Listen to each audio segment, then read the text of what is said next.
How's it going, everybody? It's Watachi, still running free.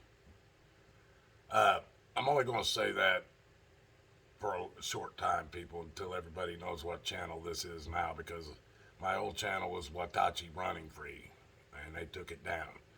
So this channel is different. So I'm going to save that for a little while, start my channels, just to let you know who and what this is. Um, I got to keep reminding myself that this is a new channel, and that you guys, and maybe one or two of you or so might uh, found me already from my last channel being taken down. But I've got to look at this as this is a brand new channel. You guys don't know nothing about me. I'm just now starting it. And I've got videos to back up what I'm saying if you guys want to see them. I don't really want to put those videos on this channel. But if you don't believe me, I can. But I want to give you, this channel is my testimony on my journey to find the truth, my journey with Jesus Christ, and my relationship with my God and my Lord and Savior. And it's also a testimony for what's happening to me as we go into the future after the beginning of medical martial law about a year and a half ago. I want to start off with, for those of you that don't know, I was born with a heart problem, Wolff Parkinson's White syndrome, which causes I have extra valves open up in my heart at times when my heart thinks it's not getting enough oxygen.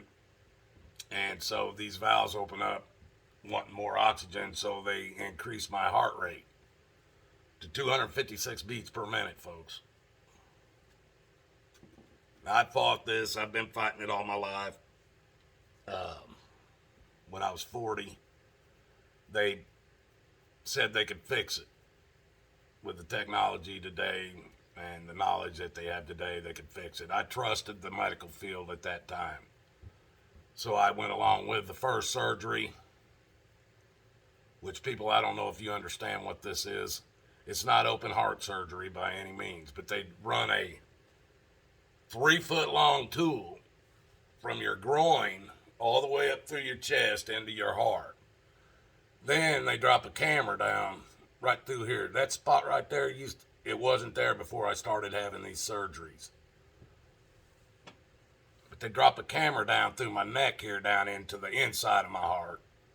And that tool coming up from my groin working inside my heart, and it's a tool that it uses sound to do what they call ablations, that they use sound to seal these extra valves that open up in my heart. Well, they sealed some of them, and then some of them came back. They sealed some others, and they came back. They couldn't fix it.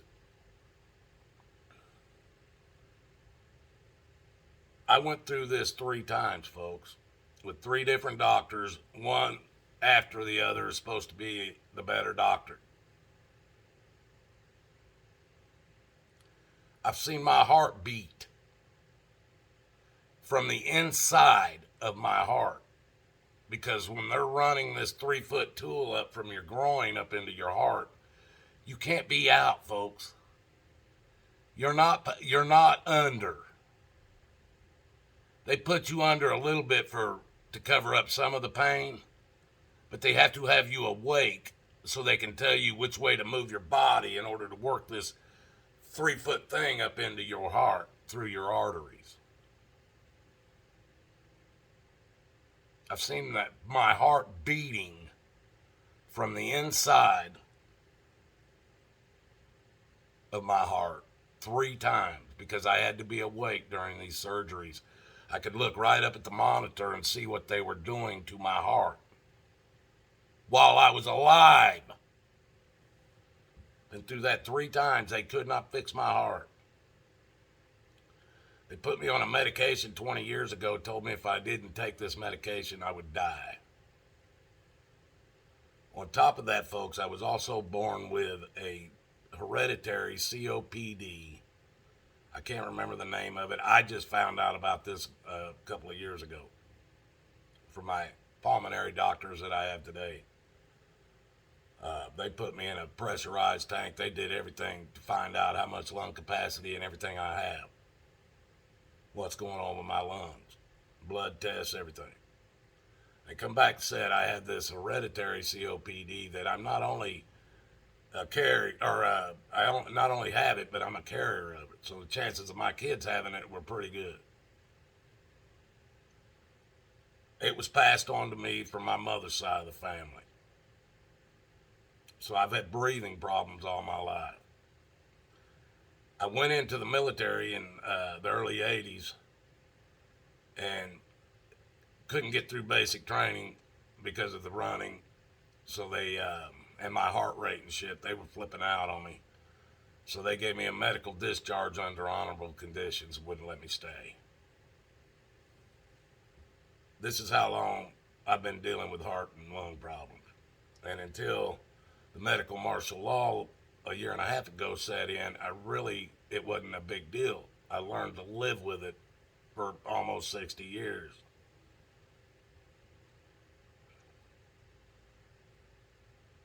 And with the pills they had me on, I was convinced that was the only thing keeping me from ending up in the hospital all the time.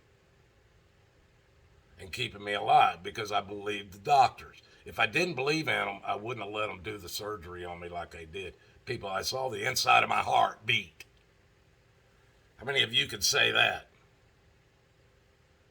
But after what happened a year and a half ago, and then about 8 months ago, and the things that happened to my father in the last year of his life, I no longer have any respect for the medical field. I have no trust in them. They are not anymore. They take a hypocrite oath that they no longer keep, any more than any other oath that's taken by anybody else in this country. Medical field don't keep their oath either. They're bought and paid for, and I can prove it. I'm going back only 6 months, or no, 8 months. 8 months ago, I was told, let's see where we're at right now, we're sitting. Or no, it's been a little longer than that now, about 10 months. 10 months ago, I was told, because if you try to put a mask on my face, people, you're cutting off. I got 30 to 40% lung capacity, according to this, my pulmonary doctors that I have today. They put me in this pressurized tank. I had this thing in my mouth and my nose, and I'm breathing in a pressurized tank so that they can figure out and blow up my lungs, see how much capacity I have, how much oxygen, air I can take in, and how much I can blow out. They told me I have 30 to 40% lung capacity over 2 years ago. Let me cut off your oxygen flow into your mouth all the way down to 30 to 40%, and then slap a mask over your nose and mouth and see if it don't make you panic. Then put in the background, when you start panicking, your heart's going to go up to 256 beats per minute, and you may die or end up in a hospital that you no longer trust anybody that works in it. And this is what I've been going through since the beginning of all this crap. But 8 months ago, my heart doctor told me, I needed to come in for a visit to her office.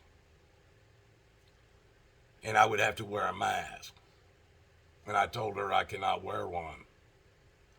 There's a medical exemption in the governor's mandate. She told me she was told if she let anybody in her office without a mask, she would lose her license by the governor. So she told me, if you don't come in this office wearing that mask, I'm not going to write you any more prescriptions for your heart. I said, well, I can't come into your office wearing a mask, so can we do something over the computer? And she said, no, I need to draw blood from you. I need to do a blood workup on you. It's been over a year since we've done one. I said, well, then can I meet you out in front of your office, have somebody come out there and draw the blood and do whatever you're going to do with it? She said, no, you got to come in my office with a mask on, or I'm not going to write you any more prescriptions for your heart. I told her to kiss my ass. Now, I've been 8 months without any of their 6 months without any of their heart medication, because she gave me 2 more months after that, and then she cut me off. So it's been like 6, 7 months now since I have not had any of those heart medications. Do I look like I'm dying to you folks? I'm not. It was all bullshit. And they tell me I'm giving out misinformation, medical misinformation on my channels.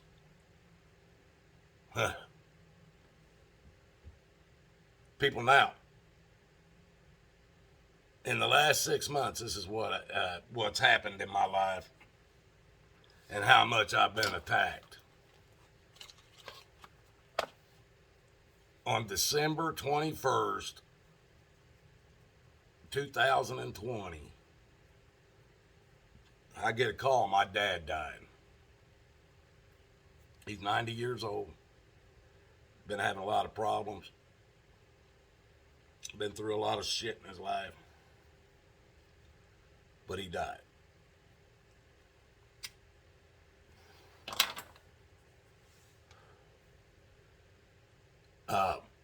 I didn't have the money to jump up right then and run down to see my mother. She was still alive. She was 80 or 81. 81. She was 9 years younger than my dad. My dad was 90. So it took me until January to get the money to get together to go down and see my mother the next month. First of the next month. I drove down there. All the way. It's all the way down to Athens, Alabama, man. 700 miles. I drove it straight down so I could get to my mother as soon as possible. My mother called me. I was told on the 21st that my dad died, but my mom called me about it on the 23rd to let me know that my dad died. And I told her I already knew about it. My mom had health problems and dementia and shit. But she was talking to me. Now, in January, when I went down there less than a month later, I get into town. They all know I'm coming. My sister is taking control of my mother. Actually, she took control of my mother and father both. She had some kind of medical power of attorney over them that nobody knew about.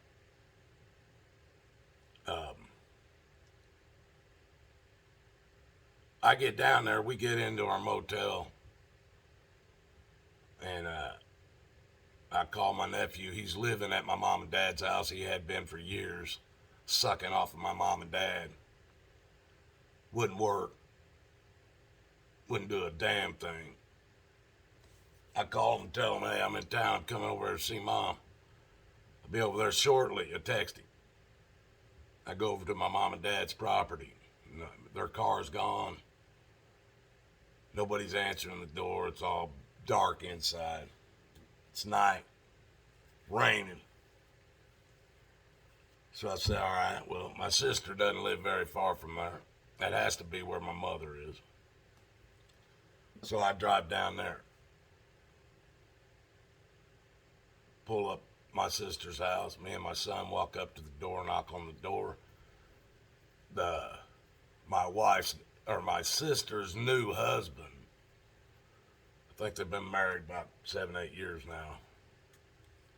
I've only met him a handful of times. And the only thing he's ever said to me other than that night was, "Is that a 9mm gun you got on your hip?"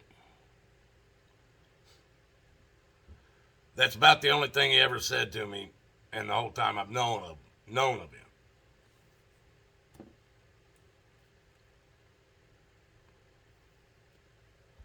Me and my son walk up to my sister's door, knock on it. I know my mom's inside. My son knows my mom's inside. This man answers the door and he steps out onto his porch and backs me up away from his door. I said, "Man, I'm here to see my mom. Where's she at?" I said, "You gonna let me see her?"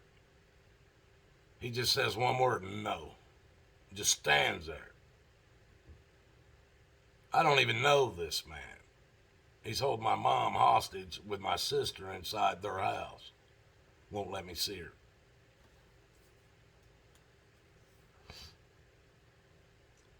Me and my son walk away. I call the police. Police don't do anything. They said they looked at a paper, said she had some kind of power of attorney. And I said, okay, well then, what about my mom and dad's property? My sister had power of attorney over everything. Bank accounts, 401ks, everything. The house, I wouldn't even allow it on my mom and dad's property because my sister said no. The night I drove down there, I was ready to turn around. 10 hours I drove down there, I was ready to turn around and drive straight back home. Another 10 hours. Told my family, get in the car, I'm out of here. They're going, "You just drove 10 hours, now it's been about 13 hours. You need to get some sleep before we go anywhere." And I'm, all right. I laid down for 4 hours, folks. Got a little bit of sleep. Basically took a nap. Jumped the hell up and drove back to fucking where I live. In less than 24 hours. I went down to Athens, Alabama. Tried to see my mom and came back home because of the evil down there was so heavy. Now, after that, I have a police officer that's working security at a grocery store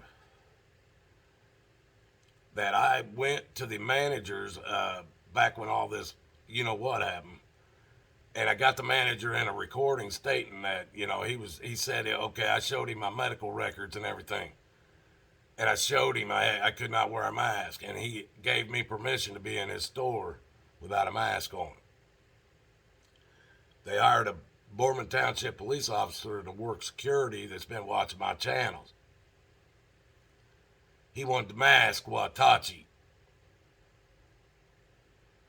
Did not happen. What did happen, folks, is he trumped up a bunch of charges, said I fled from him when he was trying to give me a ticket for driving without a license, and also charged me with criminal trespassing on a property that I had permission from the main dude to be on the property without a mask. This was the lies Booger Muncher, Steve Dubas from Boardman Township Police Department came up with. And the only thing it was, folks, is he had seen so many of my videos from my other channel saying that they would never mask me. He wanted to be the person to mask me. He trumped up all these lies. He wrote them out on police report. He put it out over the radio that I tried to run over him with my car and I fled from him afterwards. The cops met me at my house. Two of the officers that knew who I was because of my videos. One of them starred in one of my videos. They both knew exactly who I was, and they met me at my house. They arrested me, took me to the police station, booked me, fingerprinted me, did the whole 9 yards, and then brought me conveniently back to my house. and apologized for having to arrest me. These charges went on for about 4 months, folks. Now, in this process, they claimed I was driving on a suspended license. When the trial went through, they claimed I was driving without a license whatsoever. What they really meant was I had a driver's license that was an Indiana driver's license, but because they claimed I've lived here for too long and I've never switched it over to Ohio, that I had no license. But the BMV of Ohio, the Bureau of Motor Vehicles, said my license was good when I switched it over to Indiana or to Ohio. They said it was good. Booger Muncher, along with a demon that they have in their prosecutor's office, because people, I know he's a demon. The first prosecutor they put me up in front of, we had a little conversation and he walked away. He didn't want to have nothing to do with what was going on there. So they put the demon prosecutor on me.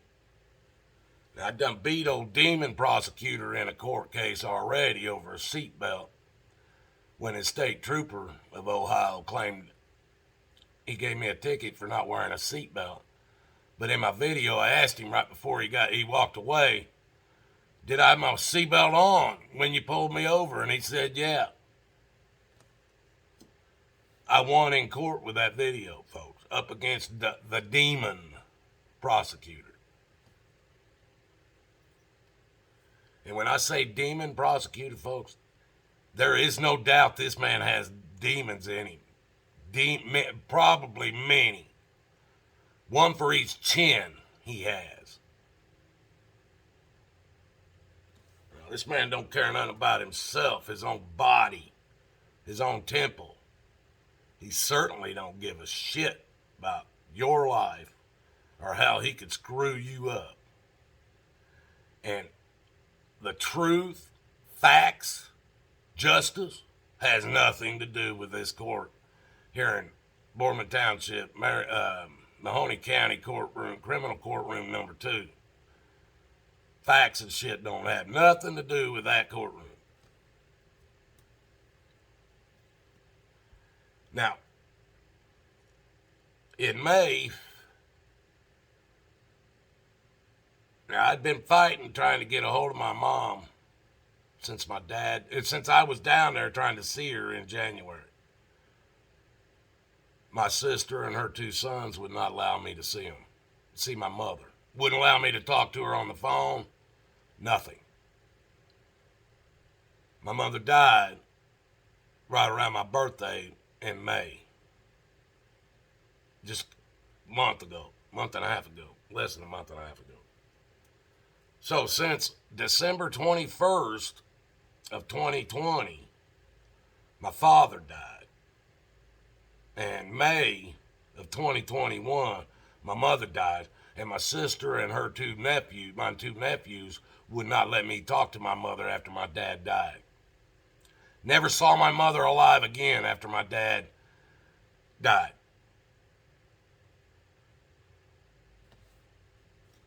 Then I got these trumped up charges of old bugger muncher Steve Dubas, because he's got an ego problem. He wanted to mask Watachi running free.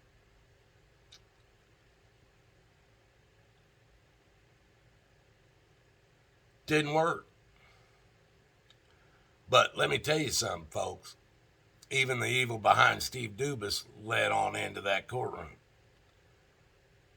This courtroom knew, because I'd done had a talk with the judge, the bailiff, the courtroom, the sheriff, the police chief, Todd, Worth, Luss, and many people about my health. I carried my medical records around in my car because I did not trust these people.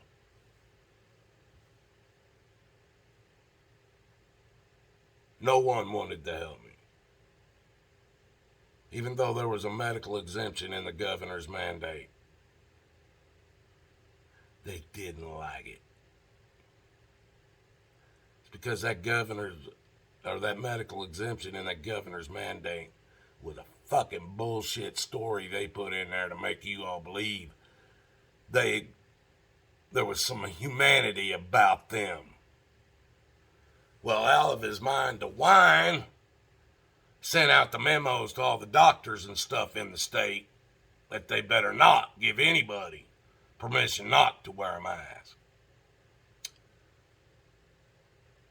Let's put it like this, folks. These clowns in this Mahoney County criminal courtroom number 2 and the demon prosecutor, 40 Chins, that's my Indian name for him, old 40 Chins.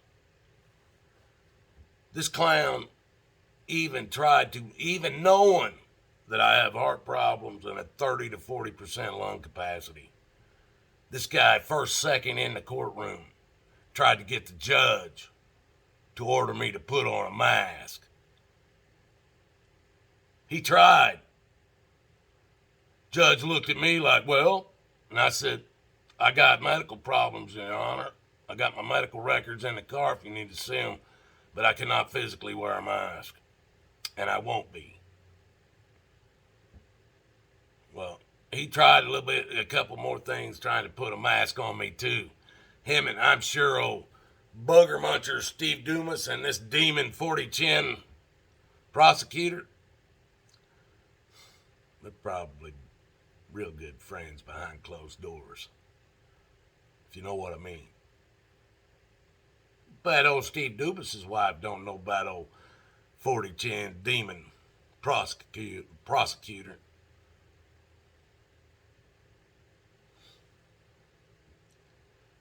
Well, I lost that case, folks. I was driving on an Indiana license in the state of Ohio, but because I had a residence that they claimed is my residence, even though there was no proof of it, I didn't have any name on any bills at this house. They claimed I was a resident, and they claimed my license, I was driving without a license, period, in spite of the law. They gave me a 160-day suspended jail sentence, $375 in fines, and a year on probation. Because I did not switch my license over from an Indiana license to an Ohio license in their time frame, even though I didn't have the paperwork to do it.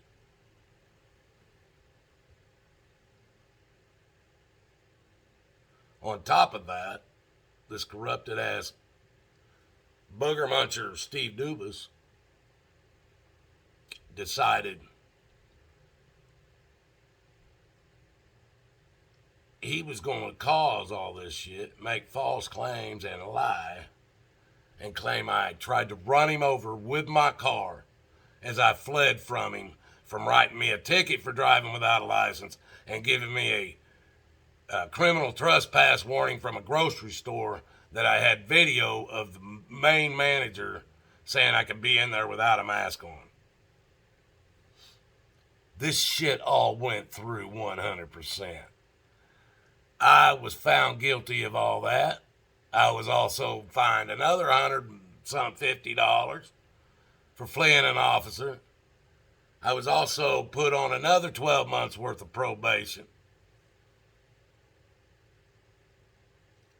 People, the first day I met this clown and he attacked me, old bugger muncher, Steve Dumas, that is. I told him I didn't want nothing to do with him. He harassed me all the way through the store while I was paying and all the way out of the store. I went down to make a claim, or put in a complaint on him. Boardman Township Police Department told me they don't have complaint forms. You have to talk to the chief. Next day I went back. I got a complaint form. Filled it out, turned it in. Asked for harassment charges to be brought up on old booger muncher. They refused. Oh, booger muncher found out on Thursday that I'd put a complaint in on him asking for harassment charges against him. So he wanted to be at that store the next time I came in there, folks. And he was on a Friday.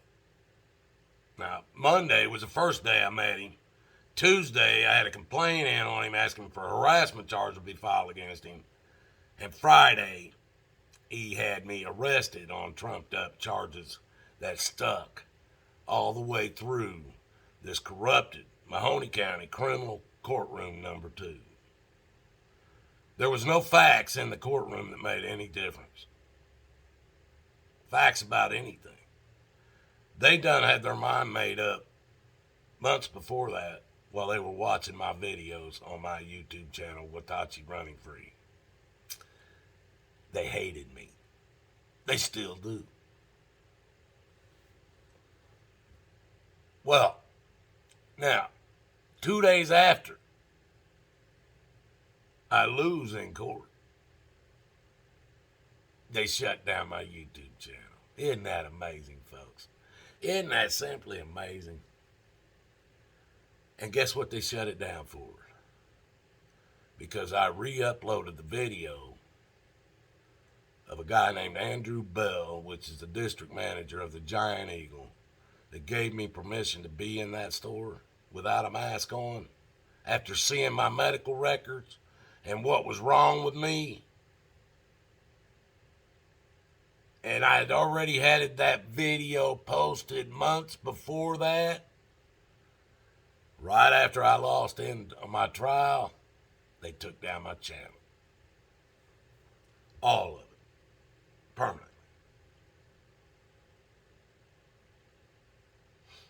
So, folks, that's just what's happened to me in the last 6 months, 8 months.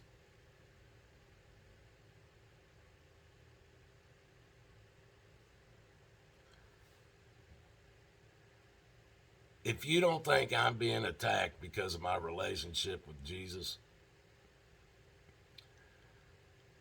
you're crazy. It says right in the Bible, people that follow the way will be persecuted and hated because y'all have chosen to follow the way of this world, Satan's way, the devil's way, and the devil's herd's way. And I have not chosen that. That's why most of you hate me. But that's fine. I used to have big shoulders. I don't have them anymore. But I can still handle it. Still handle it.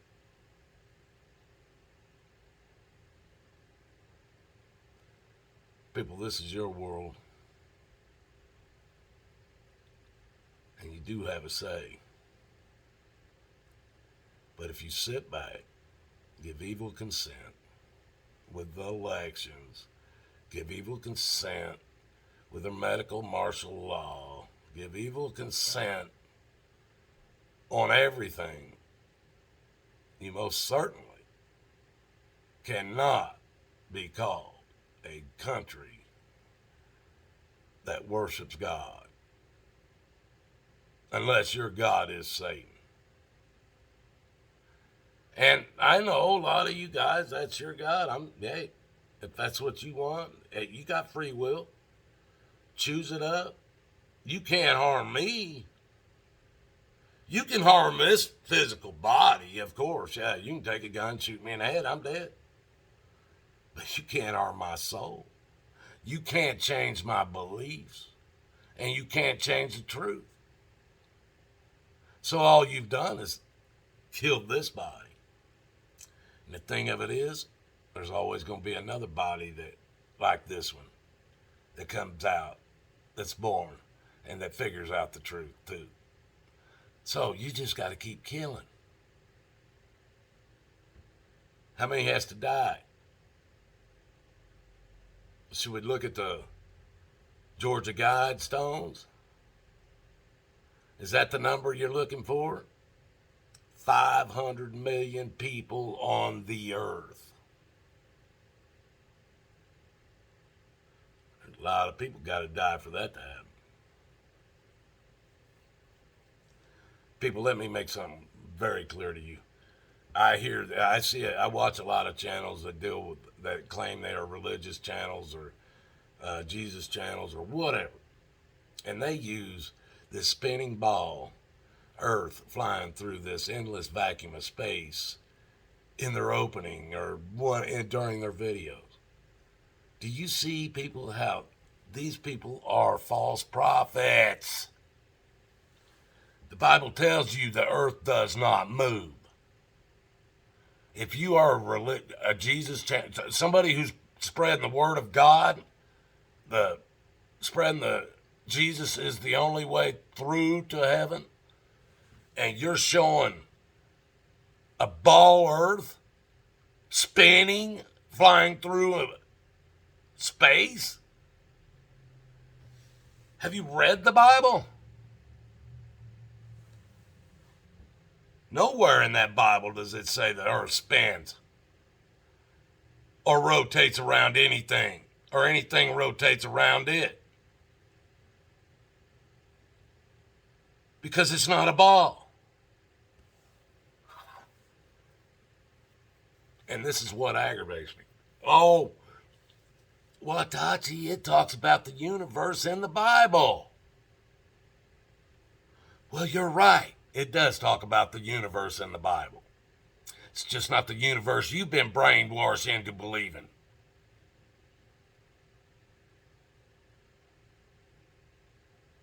The Bible states in Genesis,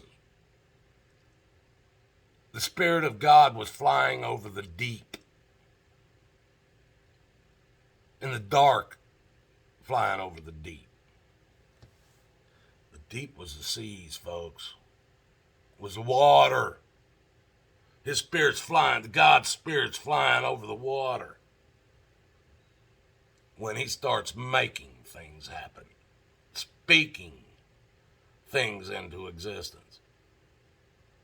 Now, I'm not going to go through the order, but we know the water was there, the deep was there first, before any land appeared.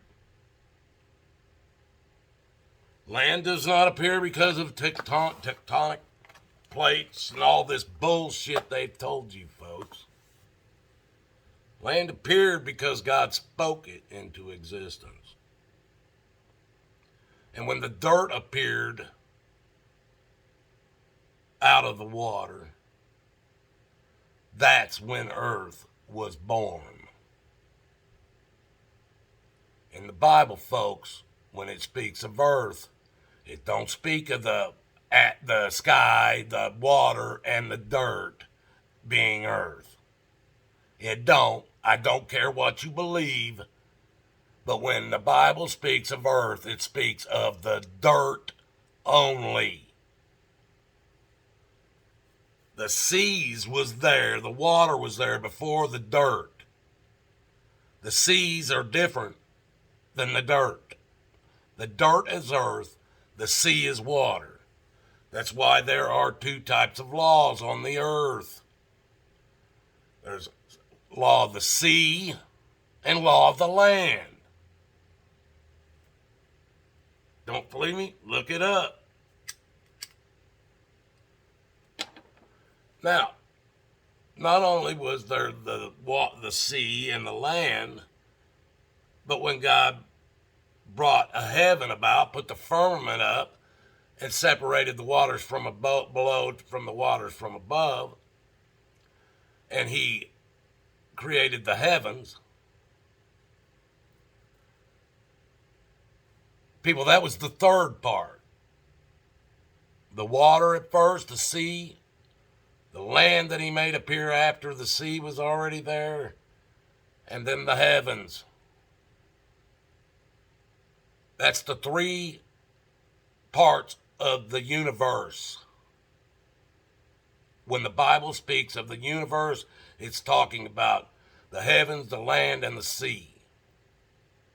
Not the Earth, Mars, or the galaxy, and all the other planets and all. People, I'm not even a damn Bible scholar, and I know this stuff. That's like before Noah. Why do you think after the flood, God was able to put a rainbow in the sky for his promise never to flood the earth again? Why do you think that happened?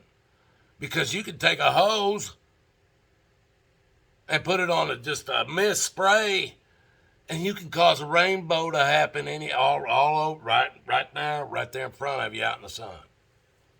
So what makes you think that the rainbows didn't exist before Noah's time? What makes you think that? Well, let me tell you why the rainbow wasn't there until after Noah's flood, the flood that Noah was involved with. Because before Noah and the flood, the earth did not get the water from the sky. Water did not fall from the sky until the great flood happened. And it's happened ever since. Before that, the plants, everything got water, came up from the earth itself. Don't believe me? Read the Bible. If these are things you guys don't know, people, they're pretty important things.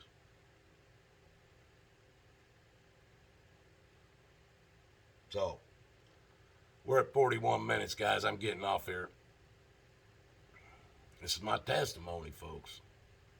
I wanted you to know about what's just happened in the last 6 months to me. I'm being attacked heavily by Satan, the devil, and the devil's hurt. And the only reason is because they know how strong my relationship is with Jesus. And they cannot break it. That's why I'm hated.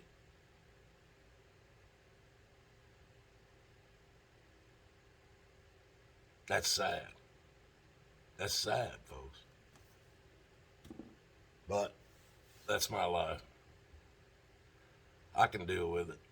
Got Jesus sitting right there with me. I don't need anybody else. But for you guys, I want you all to know God loves us all. And I love you too. But make no mistake, there's only one way into heaven. And that's through Jesus Christ. And I pray you find him before it's too late. May God bless us all, folks. It's the only way out. Till next one.